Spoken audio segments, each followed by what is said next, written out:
क्या पढ़ रहे थे रिस्पिरेशन में? रिस्पिरेशन में एक होता है एरोबिक रिस्पिरेशन और एनारोबिक रिस्पिरेशन। एनारोबिक रिस्पिरेशन में क्या एब्सेंट रहता है? इसमें ऑक्सीजन नहीं होते हैं, इसमें ऑक्सीजन प्रेजेंट होते हैं। ग्लूकोज और O2 मिलके क्या बनाता है? CO2 plus H2 plus energy. यानी एक बात याद रखिएगा, एरोबिक रिस्पिरेशन में क्या रहता है? प्रेजेंस ऑफ ऑक्सीजन, और एनारोबिक रिस्पिरेशन में एब्सेंस ऑफ ऑक्सीजन। ठीक है।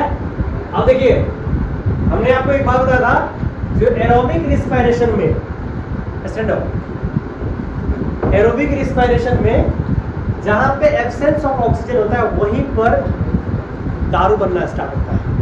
बताया थे ना, अल्कोहल वहीं पर फॉर्मेशन स्टार्ट हो जाता है जहां पे ऑक्सीजन नहीं होता। ठीक है, समझ गए?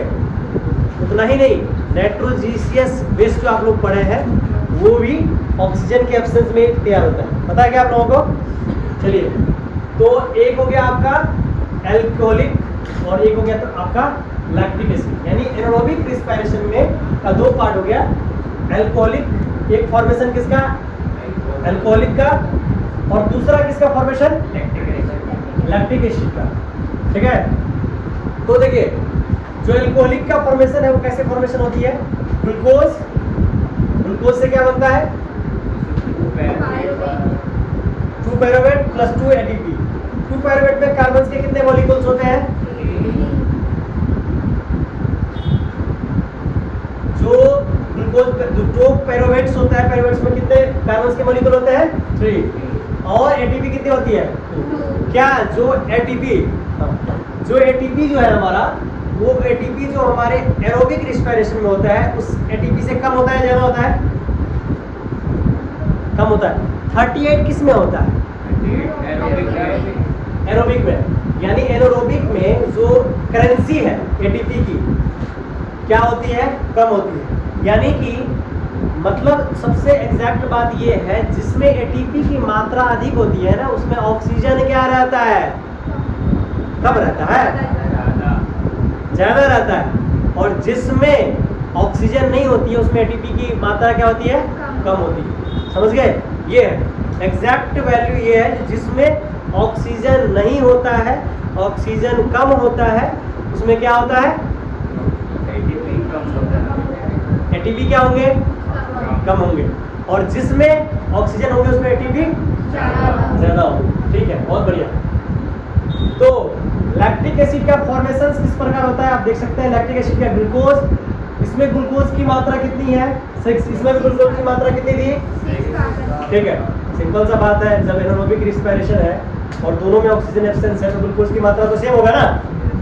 इसमें भी क्या करता है? 2 pyruvates 2 ATP।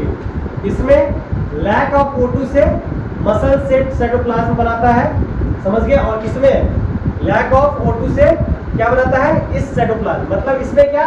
Muscle cell cytoplasm बनाता है, इसमें इस साइटोप्लाज्म। दोनों में अंतर समझ लीजिए, ये अल्कोहलिक वाले में इस साइटोप्लाज्म बनाता है और लैक्टिक एसिड वाले में मसल सेल साइटोप्लाज्म बनाता है। बाकी सब कुछ सेम है क्या? इसमें भी O2 नहीं, इसमें भी O2 नहीं। ठीक है, लिखने की इसमें भी O2 नहीं होता ना, इसमें भी नहीं होता, इसमें भी नहीं होता, इसमें भी नहीं होता। पर इसमें क्या होता है? इसमें इस साइटोप्लाज्म, इसमें muscle cell cytoplasm. Muscle cell cytoplasm lactic acid और इस साइटोप्लाज्म एल्कोहलिक। ठीक है, समझ गए कैसे दारू का फॉर्मेशन होता है? समझ में आया? क्या ऐसे फॉर्मेशन होता है? जहाँ ऑक्सीजन नहीं वहाँ क्या? दारू, अल्कोहल। मैं तुम लोगों को अल्कोहल याद नहीं रहेगा ना, अल्कोहल थोड़ा सा स्टैंडर्ड वर्ड लगता है, इसलिए मैंने दारू बोल के तुम लोगों को सिखाया। ठीक है, कैसे फॉर्मेशन होता है। चलिए, अब जो है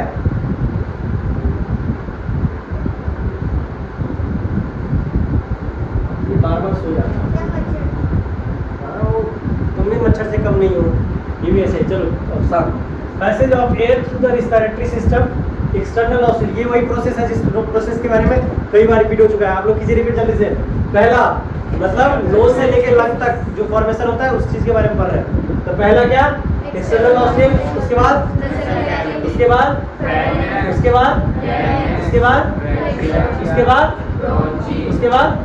अच्छा बच्चों, ब्रोंची में एक क्या? सिंगल क्या एक पूरी ब्रांच टाइप एक ब्रांच स्ट्रक्चर्स होता है, और ब्रॉन्चियस में, मल्टीपल उसके बाद एल्वियोली में बैलून लाइक स्ट्रक्चर। ठीक है। वुमेन ब्रीथिंग का जो मैकेनिज्म है वो क्या है? हम लोग दो चीजें करते हैं, इनहॉलेशन करते हैं और एक्सहॉलेशन करते हैं। इनहॉलेशन मतलब सांस, एक्सहॉलेशन मतलब सांस रिलीज करना। अच्छा, जब सांस रिलीज करेंगे तो हमारा जो लंग्स है वो क्या होगा? रिलैक्सेशन में जाएगा या नहीं? रिलैक्स में कब जाएगा? जब, अच्छा इनहॉलेशन करेंगे तब क्या? कब? जब एक्सहॉलेशन करेंगे तब। इनहॉलेशन करेंगे तब क्या होगा? रिलैक्स में जाएगा? नहीं, क्या होगा? ठीक है, कॉन्ट्रैक्शन। ठीक है, बहुत बढ़िया। Gases exchange in other animal. अच्छा ये क्या है? ये वो पार्ट लिखा हुआ है, मतलब बहुत सारे जो एनिमल्स है ना, वो कौन से पार्ट से ऑक्सीजन लेता है। ठीक है, तो यानी कि जो इंसेक्ट है वो कौन से पार्ट से लेता है? ट्रेंचियल ट्यूब से। और तो हम किससे लेता है? गैसेस एक्सचेंज किससे करता है? स्किन से। फिश किससे? पढ़े हैं ना हम लोग, फिश किससे करता है? बहुत सारा ऑक्सीजन चाहिए क्या? फिश को बहुत सारा ऑक्सीजन चाहिए क्या? तो कौन सा ऑक्सीजन चाहिए? जो पानी में डिजॉल्व होता है। उसके बाद टेस्टेडियल एनिमल्स लंग्स। उसके बाद गैसेस एक्सचेंज प्लांट में किस तरीके से करता है? टेस्टेडियल एनिमल में हम भी हैं, याद रखना ये चीज़। ठीक है, ऐसे बहुत सारे हैं लेकिन हम लोग भी टेस्टेडियल एनिमल में है। हम लोग किस तरह से करते हैं? गैसेस एक्सचेंज किस पार्ट से करते हैं? लंग से। और गैसेस एक्सचेंज प्लांट में किस में? उसके बाद लेंटिसाइड, उसके बाद रूट है। ठीक है,